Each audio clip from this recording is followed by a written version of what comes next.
What's up, rookies? Welcome to another snippet on what pharmacists do. I am really excited today to have with me Diane Lamotte, and she's here to talk to us about what pharmacists do in college health. Welcome, Diane. Thank you for coming on. How are you today? Oh, thank you, Brigitte. It's so nice to meet you. I've been admiring you on Instagram for a long time now. I'm so happy I responded and said, well, in college health, we did I'm this. I'm happy to. I'm happy to because I was like college health. I never realized pharmacists. I never thought about pharmacists working in colleges, and I thought, ooh, this would be interesting to share with the audience. So I'm so happy that you said yes to come in and do that with us. So can you tell us about yourself, a little bit about your background? I know you're retired now, but why did you become a pharmacist? How was your journey, and how is retirement going? Lots of questions, great questions. Well, I grew up in Canada Okay. and was considering pharmacy and tried to apply to university in Canada. And while I did well, I didn't get a spot there. They did try to um, kind of make sure that there are pharmacists in all parts of the province to be able to go I back to their see. home Mhm, area. mhm, mhm. So I looked in Michigan and Ohio because I lived right near Detroit, Got you. and and then I found a number of opportunities. I was accepted to a few of the universities, and I ended up going to the University of Toledo. Got you. Okay. And that Okay. was in the 70s that I started school there. And so I do not have a PharmD. I have a I Bachelor of Science see. Okay. Okay. Pharmacy. Yes. Okay. Okay. Okay. Okay. Okay. So from University of Toledo, so you graduated with a is it bachelor's of science? Yes. Bachelor of Okay. Science in Okay. Pharmacy. Okay. And how do you get to UC Davis working in college health? What how do you get there, and what does a pharmacist do in that setting? I'm so excited to find out. Sure. I worked at UC Santa Cruz actually. Santa Cruz. Why am I thinking Davis? Okay. I am Okay. in Santa Cruz County, California, Okay. and it was a circuitous way I got here. I um graduated and I was decided to get married, and I married an American man. So anyway, we had to go through the process of applying for me to be a permanent resident alien if I wanted to work in the United States. Okay. Okay. We got married and moved to Boston, and for many years, Mhm. about 15 years, I actually worked in hospital pharmacy. Oh, okay. I moved up the ranks over time, intern and then a staff pharmacist and then Mhm. a supervisor, then an Wow. assistant director. Wow. And then eventually I was director of pharmacy at three different hospitals. Oh my gosh. This And is I before was you see Santa Cruz. before I went to UC Santa Cruz, Oh man, correct. you need to hook me up with some jobs. You have the connection. I Wow. I did, but now I'm kind of, taking it easy and having fun and The walking network is still and there though, right? Your network is still there. I in my A network is thing. still there, yes. Okay. So how long were you director of pharmacy? It was at a few different places over time. Okay. So I was director of pharmacy for more than 5 years. I was actually the director of pharmacy when there was a big earthquake in our county in 1989.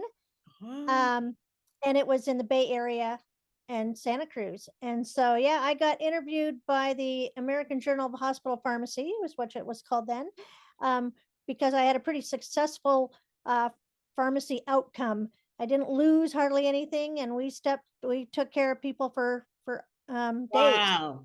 Hmm. Wow. Wow. So they wanted to know how you managed to do that Correct. at your site. And Yes. is that article still out for anyone to read? I don't know if it's still out there from 1989. I'm gonna try and find it. If I find it, I can post it in the notes for the video. That would be Oh, hard. That thank would be you. very nice. That would be nice. I'll look into it. I'll look into it. So who were you interviewed by? So I know how to look, where to look. Um, it's changed its name, but it was the American American Journal of Journal. Hospital Pharmacy. AJHP. I think they still exist. I feel like Mhm. I've seen them before. Okay. Okay. All right. And then how do we get to college health?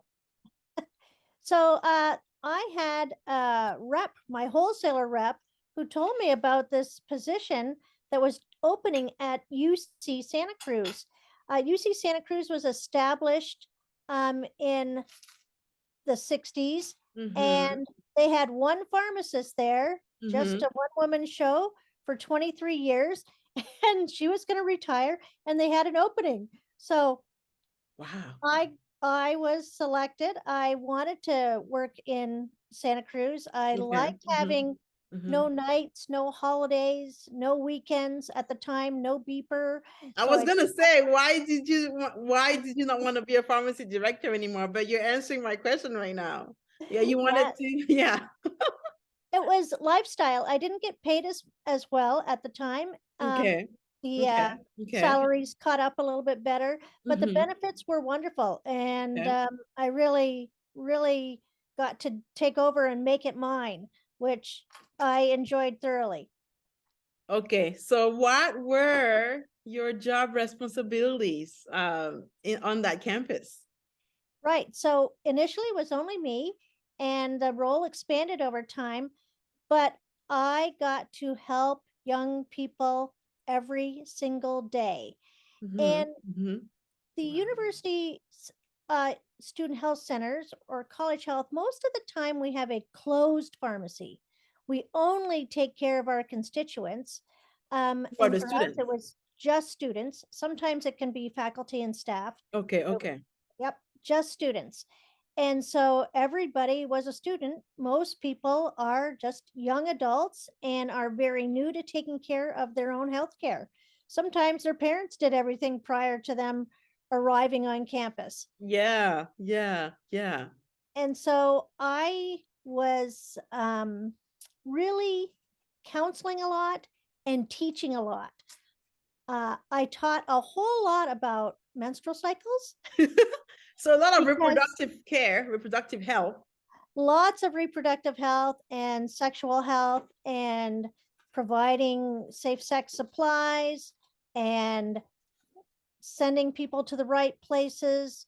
And Mm-hmm. we took Mm-hmm. care of all their regular needs, but you can Okay. imagine that we would have more acne and you know, you know kind of things that you'll see in young adults. And Yes, yes, mhm. yes, yes. But really, almost 50% of what the whole student health center did was sexual health, reproductive health. Okay, okay. So was it literally then an outpatient pharmacy located on the campus, but closed to the students and faculty?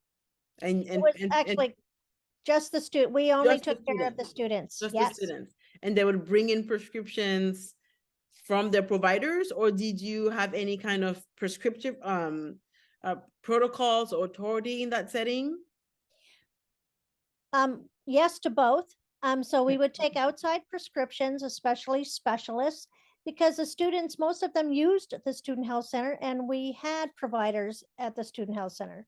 So Okay. they could see doctor, nurse practitioner, PA, and Mm, we had mhm, psychiatry and mhm, mhm, others. So the students mhm, would typically see our providers. It was mhm, very mhm, convenient, and we were mhm. focused on the student and helping them with their physical and emotional health to help them graduate. That was the goal. That was our mission. And then, but Uh, over time, I kind of expanded. I used to have a seat at the table when I was a director of pharmacy, and I mhm. was sort of sequestered in my little space, in my little locked space. Okay. Um, and I would started to say, well, decisions were being made and I didn't always have a say, and it might affect the pharmacy. And then I spoke up to say, and it might affect other departments, the Mhm, other mhm, ancillary services department, and eventually I became the supervisor over mhm. the all of ancillary services. So we had at the time dental and dietitian and x-ray and lab, And so Mhm. I supervised that. We eventually moved out dental, we got optometry, and then Wow. I took on a few other things, a lot of policies and procedures and Okay. health Okay. and safety, Mhm. Mhm. because I had a lot of the chemicals and those kinds of extras. I just had some skills. And so then I was on the management team Uh-huh. and got to do a few extra things. And so I got involved with the health insurance at the student health center because pharmacy is a big expense for student health insurance. And how was the health insurance? Was it campus provided, university provided, or commercial insurance like we have now? It was provided by the UC system. UC system. Okay. So all of the student health centers Mm-hmm. at in the UC system, they Okay. had what we called a UC ship.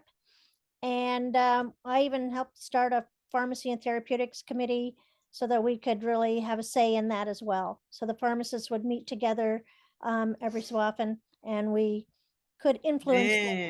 Man, talking about what pharmacists do, see the impact that pharmacists can have on. I liked how you mentioned teaching them how to take care of themselves, because a lot of um, college students are first time out of the home, Yes. and they need a different type of education. They need a different type of counseling than we're used to, and then being able to expand the services beyond pharmacy, to even the health plan. That is great information about what pharmacists do. Thank you so much for sharing. You're I love. welcome. We did a lot of other things though. We got to really do some cool protocols. And I was Yes. initially involved in getting uh, pharmacists provided emergency contraception. So I was part of a study in California, the late 80s and early Wow. 90s to do that. And I had a lot of emergency contraception, more than my colleagues. And eventually um, it met the governor's office saw the results, and What? the governor, Wow. the governor at that time, he actually stopped the study to say pharmacists should be able to provide emergency contraception. Wow. So the study wasn't completed, because Correct. I was already going to ask you where I can find the study. I So, would have to figure that out. I might be able to. so you were kind of part of the pioneers in getting emergency contraception services being provided by pharmacists. Exactly. What? Wow. Wow. I'm speaking to a star. Really, really, you've done so much because you graduated so back in the 70s, and pharmacy has the scope of practice for pharmacists has changed so much since then, and you've seen that change, and I'm sure you've been involved in a lot of the processes like emergency contraception, a lot of the studies, a lot of advocating for pharmacists being able to do what we're doing today, and we continue to advocate for that. Yeah. And so Yeah. our protocols were very student oriented. So Okay, of course. we worked with naloxone. So, Yeah. and we Yeah. got to be involved in a few other types of things. Our clinic already provided travel meds, but we were pretty expert in travel meds. And it was really interesting. We had such a range of people, a lot of international students. It was, Yes. we were looking up Yeah. drugs from other countries. Oh We my. really had great collaboration with our clinicians. We and then our pharmacy, it got moved around a couple times, but we were right next to our health promotion department. And health promotion did a lot Mm, with sexual health and alcohol and other drugs and mm, smoking cessation. And we collaborated on mm, all those mm, things with them. And that is public health work. Mhm. Absolutely. Student oriented. So what are you doing these days? How are you applying pharmacy in your life? Well, I've been retired for going on 2 years, and I still keep my license. I'd be happy to, Okay. help with vaccines and Okay. things like that. Okay. But Okay. I was active in the American College Health Association. There's a section that was the pharmacy section, Okay. and an email came out. I was still part of the group Mm-hmm. and said, well, does anybody want to be on this task force? And there's a reproductive rights task force as part of the American College Health That Association. was right up your alley. And I said, well, I'm retired. And they said, well, emeritus members can actually still be on a committee. Wow. So I am on that committee now and active. And in fact, I'm flying to DC to go to a special meeting just this next week to work with that task force on a white paper about medication abortion and where we stand with Wow. American College Health Association stands on that Wow. topic. Wow, wow, wow, wow. I am so really professional development continues. It can continue when you retire. Professional development, professional involvement. Um you're continuing to be involved in reproductive health and your passion in that setting. And with the big controversies going on right now about the furnishing or dispensing of abortion medications by pharmacies is a controversial topic. So I think we need as much as many positions as we can get from different pharmacy and health associations. I agree. Yeah, absolutely, absolutely, I agree. I've been wanting to say since the beginning, I love your background. Does that have anything to do with pharmacy? I see Épicerie Evilia back there, Salon de Riley. What is that? That is so cool. That's a mural I had made in my kitchen um, a Wow. few years ago, and I have friends and family and connections all there. And so there Oh, actually is you can't even see the alleyway that has a pharmacy. So maybe you should move so I can see it. I But it's could not in the picture. right that this Okay. is a picture of the of it. So, Okay. but Where's the pharmacy though? Where's the alley that leads to pharmacy? Is that the one behind between the two between Salon de Riley and the Glacier? um, You it's on can't the see. yes, it's over by the Glacier. Yes. That is so cool. That is so cool. Sorry. Okay. We're coming to the end of our amazing conversation, but I just wanted to see to ask you, what advice do you have for aspiring pharmacists and current pharmacists to make the best out of their pharmacy journey, out of their pharmacy experience? Well, I think you hit the nail on the head. How do you make the most of it?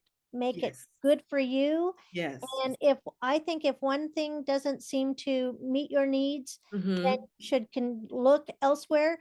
There are opportunities. And even if Absolutely. you're working someplace that's perhaps not perfect for you right now, you get to do what you like too and what you know about. And so Mm-hmm. if that is serving the patient Mm-hmm. Mm-hmm. and being able to counsel and to help, I think that pharmacists help people every single day. And I know I got to do that Mm-hmm. and enjoyed it so much. And so if I was someplace else, I would keep searching for getting that fulfillment out of the role that you can play as a pharmacist. Keep searching, keep looking, keep uh being, what is the word, keep curious. Is that what I think? That's what I'm getting, that's what I'm understanding from what you're saying. Remain curious in your pharmacy career until you find what suits you, until you find what Yep. really lights up your flame and your fire. That is Fulfilling. Yes. what you find fulfilling. Remain curious until you find your fulfillment in your career. Mm-hmm. That is amazing advice. I learned a lot from you today. I learned a lot about what pharmacists can do and probably continue to do. Are there more, is that position still open? Are there more positions like that throughout the country, you think? There's a lot of positions throughout the country. Okay, okay, okay, Lots. okay. And my pharmacy expanded. It was just me for a long time, but Hmm. now we have a director of pharmacy and two other pharmacists and a Wow, couple of techs. And the wow. university got much larger over time too. When I Yes, first yes, started out, it was yes, around yes, 6,000, and now yes, there's yes. more than 20,000 students. And all of the UC students have to have insurance. And so they Mm-hmm, will be, mm-hmm, mm-hmm, mm-hmm. given UC ship if they don't already have something else that Yeah, qualifies and they can get yeah, care locally. yeah, yeah. Thank you so much, Diane, for coming on and sharing your wisdom, your expertise, your experiences with us here on What Pharmacists Do. And if you have any questions for Diane about her experiences as a inpatient pharmacist, as a college health pharmacist, please reach out to me wherever you're listening by dropping a comment, and I'll be happy to help you connect with Diane.